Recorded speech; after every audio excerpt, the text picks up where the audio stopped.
My dearest friends and family of this hour, we have congregated together in the presence of God for the purpose of renewing wedding vows between Tina, Michelle, and Marcus Anquan Sermons.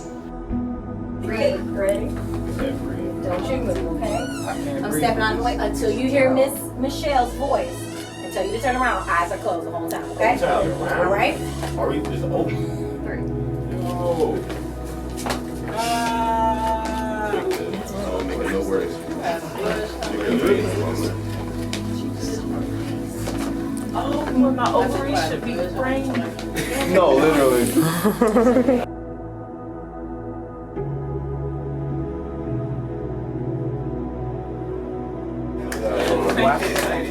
Thank you, baby.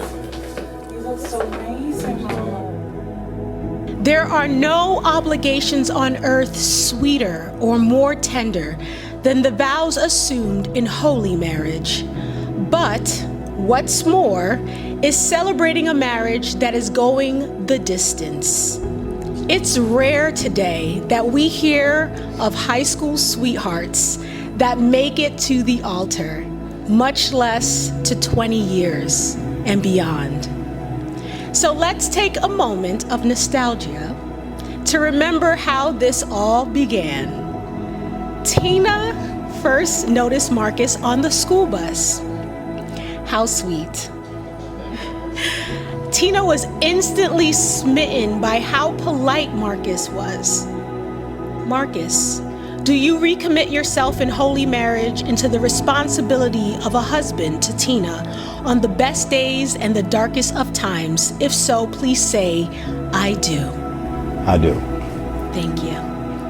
Tina, do you recommit yourself in holy marriage to Marcus that you will be loving, faithful, and helpful through ups and downs? If so, please now say, I do. I do.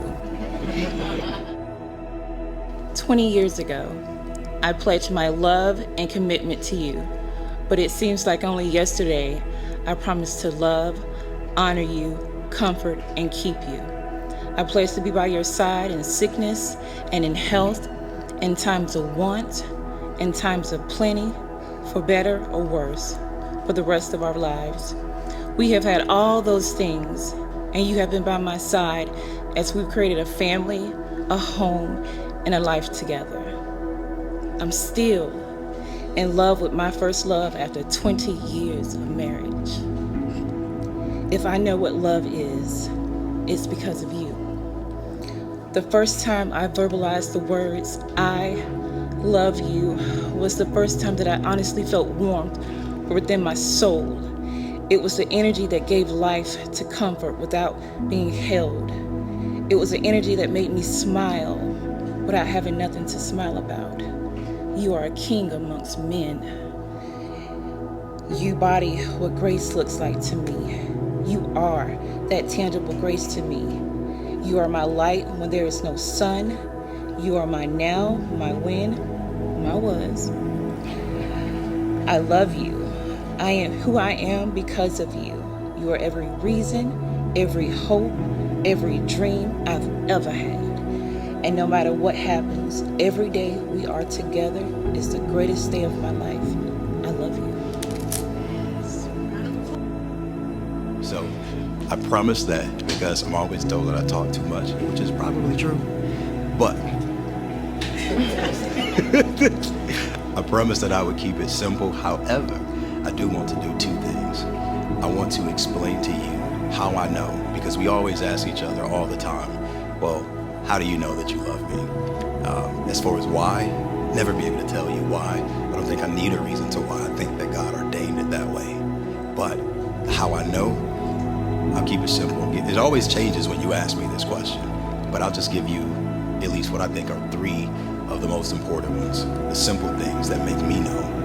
When I wake up in the morning and I roll over, because, I toss and turn a little bit, but I roll over and I reach my hand back there to see if you're there. And I'm hoping that you haven't woken up before me, because I'm excited when I wake up next to you. That's how I know.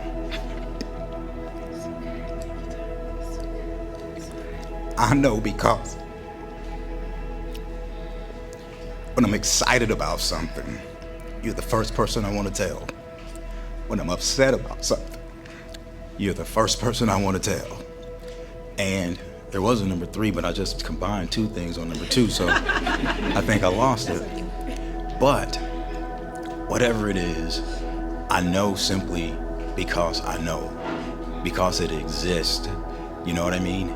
It's the first thing that I think about every single day. And I know that sounds corny and it sounds cliche, but I'm telling you the truth, all right? And now, I'm gonna keep the vow simple too. I simply promise and I vow to you to continue to make sure that you know that your $29 investment was worth it. Come on, somebody. Come on, somebody. Amen. Amen. Okay. Amen. Okay.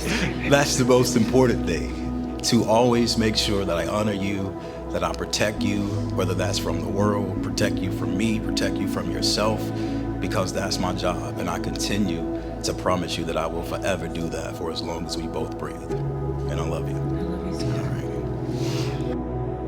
And according to the authority vested in me as a minister of the gospel of Jesus Christ, I now represent you to everyone as Mr. and Mrs. Marcus Sermons. I now invite you to greet one another with a kiss. Whatever kiss you want to give. Whatever kiss you want to give. Woo!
Most important that I've realized failure is not an option is their love. Most importantly, when they figured out that when they felt that they've had every reason to not be together, they go back to that first mindset that failure is not an option in any shape or form, and especially in their love. And so I don't got a glass with me, but if you guys want to go ahead and push your glasses up so I can make a toast real quick. Thank you, Mom. Thank you. All right, so I'd like to cheers to 20 years of love and the rest of eternity, basically. So, cheers, y'all. I said my complaints are: 1, she never asked me to be her maid of honor. She told me. 2, then tried to play it off and ask me when she asked everyone else. 3, then yesterday, this was, when she sent me the link to RSVP for the wedding, I'm being forced to attend. 4, only to find out today my name wasn't even on the invite list. I no longer want to be her best friend. I'm just going to be yours. You don't have to share me with her anymore. Right? His reply is, please allow 10 to 15 business days for us to address your concerns.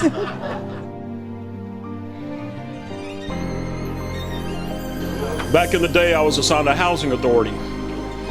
And that's where I met a little chubby young fella that used to bounce down the sidewalk every day on his way to the community center. And I was told how exceptional he was and how intelligent he was and how friendly he was. Well, I met him when we started talking. One day I asked him what he wanted to do with his life. And he said he wanted to go into the music industry. So I suggested to him, learn how to play the game of golf, and you can make business deals on a golf course and network on a golf course. This young man looked at me and he goes, "That's for your people."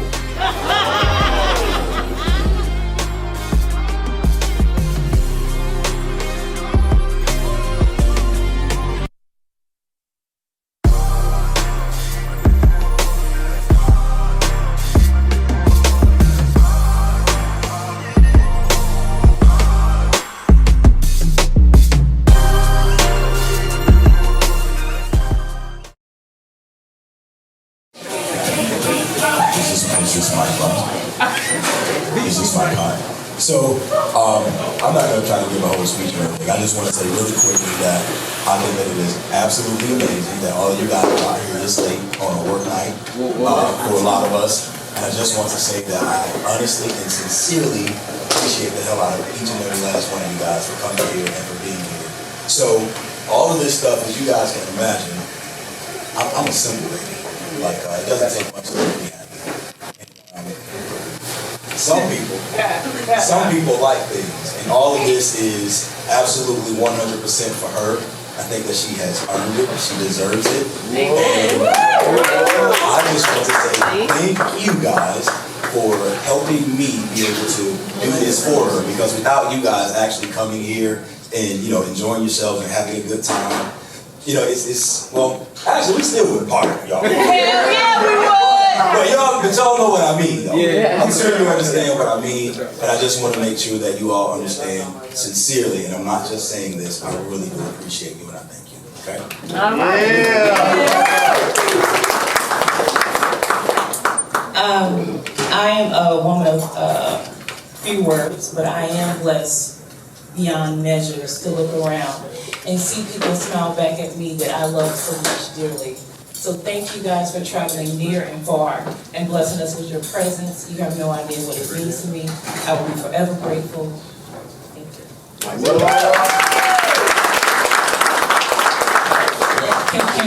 Can we part now? No, just one last thing in closing, right? So I'm assuming that most of us were here when we actually did the ceremony. I just want to make sure that y'all know that this part right here is really serious too. Anybody that leaves this room and tell people that I cried, I'm telling you, I'm being real serious. Because I got some people over here, Burkhardt is over here, he's retired, but he stays strapped.